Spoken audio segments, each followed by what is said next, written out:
they just said a remote site, or a remote area on the test site. And, wherever that was going to be was fine. Well, that's got to get your blood going a little bit. I mean, well, it does. I was excited, and it was, a job on the cutting edge of technology, so I was back at home again. They had a strange way of calling me to work. It was initially, apparently I was supposed to be replacing somebody. Uh-huh. And there was kind of a rush to get me up to speed. Now, because I worked at Los Alamos, I had Q clearance, which is civilian top secret. So, they knew I wasn't a foreign agent or anything like that. Right. However, this required a higher clearance to work at this site. Higher than Q. Right. And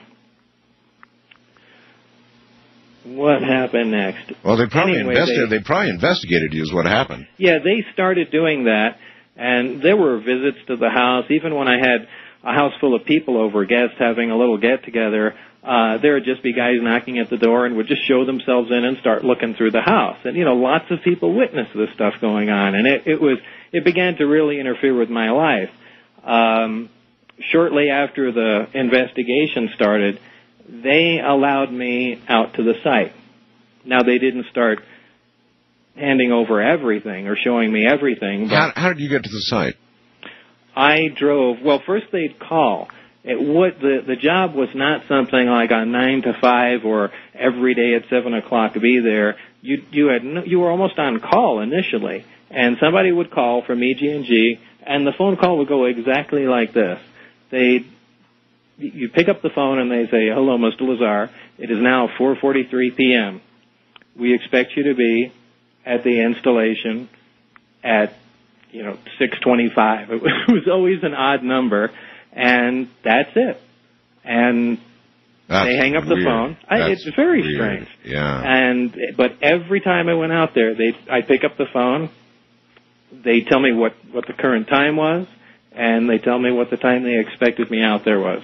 And I drive out to McCarran Airport. I drive to the Special Projects EG&G building. Yes. And right in back of that at the time is really where the key flights took off from. Or at least where they parked. Anyway, that was the gateway to getting on the plane. Did they black the windows out? There's stories that people who traveled up there... Not there. But once you the plane flew from McCarran to Groom Lake, right, which is the only big runway out there. And it's really big. Yeah, it's giant. Once you get there, you get in a bus and drive about 15 miles south. That was the bus with the blacked out windows. Blacked out Those windows. Stories are definitely true. In fact, I've got a picture of one of the buses. How many people typically would be in that bus ride with you going south? I never saw more than 3 people, myself included. Wow. Wow. Okay. So your initial employment, was that just at the test site, or did they begin taking you south to S4 immediately? They began taking me to S4 immediately. In fact, we weren't really allowed to wander around or anything at Groom. We just sat there, waited either at the cafeteria or right where we were for the bus if it wasn't there, and it drove us down south to S4, which is a short drive on a dirt road. Huh. Of course, they don't admit any of that even exists out there, but there are now zillions of photographs courtesy of the Russians and other satellites and even planes that have been nearby, and there's a lot of photographs of Area 51, so we all know it's right out there, and we all know the runways there, despite what they say. It's all a lot of people even disputed the road that I talked about, right, and said, no, it's impossible for it to be there. And John Andrews, the guy that worked for the Tester Model Corporation that was so into all of this, he's the one that came up, that tried to buy the satellite photograph from the U.S. government, and they wouldn't sell it to him because they said it's classified, and he's the one that bought it from the Russians for $1,500. Is he really the one? Yeah, that's where that photograph came from. And with that photograph, we blew it up, and there's the road exactly where I said, going right to the side of the mountain where the hangars are.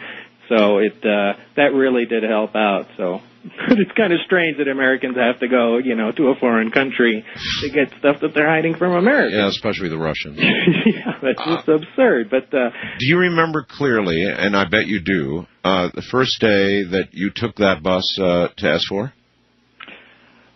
Did you know it was called S4? Yeah. They told you you're going to an area called S4? Yeah, they did. There's actually signs out there. There are signs? Yeah, there are actual signs out there. Because the average person never gets to see them. No. All right, good place to hang everybody up. Hold on, Bob. Once again, Bob Lazar. Bob, can you remember the first ride down to S4 in the bus, the blacked-out bus? You remember that, huh? Yeah, I do. That was quite a day. Well, give me a sense. What was it like? Well, the first time I went down there was essentially to read. I was brought into a small room at the facility they had there, and these, I guess you just call them briefings, because they were just an overview of some of the other satellite projects going on. That's interesting. Well, going on that were connected to what I was doing. I'm just trying to find a good way to put this. In other words, they had to give you enough of an overview so you'd have some understanding of what you were about to work on. Right, because just like they do at Los Alamos or any other national lab where you work on high security systems and subsystems, is they compartmentalize everything. And what they do is they have people working on different aspects of one project, so nobody really knows how the whole thing connects together. Well, some people do, but for the most part, most of the people working on it only work on, a specific module, a specific subsystem, and, somebody else worries about what it connects to. Uh-huh. And that way your knowledge about what's going on is limited just to the thing you worked on. Makes sense. It was the same here. And because this was a back engineering project, we weren't teaming together to try and build something. We were essentially teaming together to try and find out how something was built. You had to have a little knowledge of what was on the other side of the wall. Yeah. What the next guy was doing. So they gave you a little briefing about some of the other aspects of what was going on. But not too much in detail, but just enough so you go, well, okay, I know where this plugs into. Did they tell you that you were to be working on propulsion systems that were not ours? No, not until later. Even though it became pretty obvious that's what was going on initially. I began reading what the people had done before me, and immediately they're talking science fiction about power sources that put out tremendous amounts of energy, at propulsion systems with technology that doesn't even exist.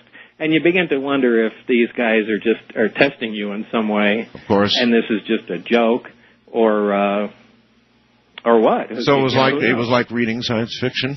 Initially it was. And it wasn't until the next time that I came down that I discovered it wasn't. The following time I came down, which was only my second time to work, one of the hangar doors was open. Now, I believe it was open intentionally. Sure. And instead of going around the side of the building in the main entrance, we stopped out in front and cut in through the hangar. And it was obvious it was in the hangar. The second I stepped out of the bus, there was a large disc-shaped craft sitting on its belly on the ground.